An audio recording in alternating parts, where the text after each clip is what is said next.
Hello and welcome to this screencast. I'm Matty O'Boyle.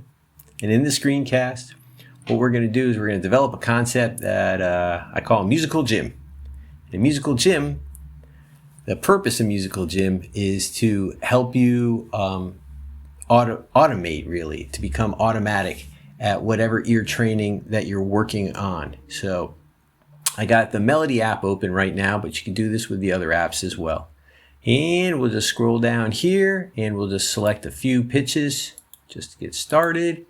And we'll get one on the repetitions there just to save some time. Okay, so the whole concept here really focuses on the metronome. Whenever you're starting any kind of new variable in your ear training, you want to go really slowly. It's kind of paradoxical, but the slower you go, the quicker you learn it. So everybody has their own starting point, and this is the default setting at 60. But if you're just starting out in music, you might want to start out doing your ear training at 40 beats per minute. So what you'll do is whatever you're working on, you just hit play, right? And you do your ear training, your call and response dictations. And when you can do whatever you're working on perfectly, about at least 10 times, I would shoot for 15. When you can do it perfectly 15 times, you come back up to the metronome and you increase by 3 to 4 beats per minute. No more than 4 beats per minute. And I know what you're thinking. You're thinking, why not 5? 5 would be so much cleaner. It'd be so much more organized. I could go from 40 to 45 to 50. And you're right. However, in my experience working with a lot of students, I find that they do better increasing either 3 or at most 4 beats per minute. There seems to be some kind of transition point where when you're digesting new material in ear training, that when you increase 5 beats per minute, some students start to drop off. They start to have difficulty with that. So my official recommendation is 3 to 4 beats per minute.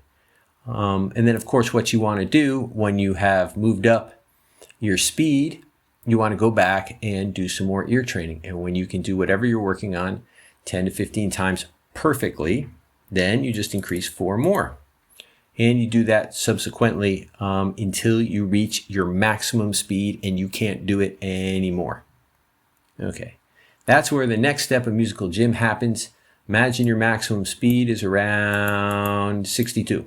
Okay, so when you get up to here at your maximum speed, before you stop your ear training for that day, go back.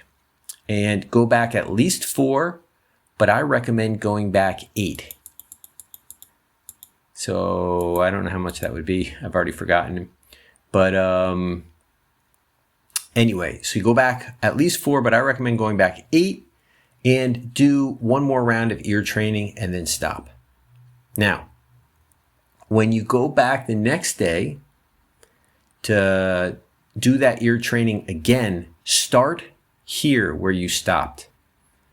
And what you'll find over time is that your baseline speed on the metronome will increase dramatically. And of course, as it increases, you'll be processing that information in your less and less in your conscious mind and more unconsciously, and you'll be responding to the music that you hear automatically, singing it or playing it back on your instrument with ease.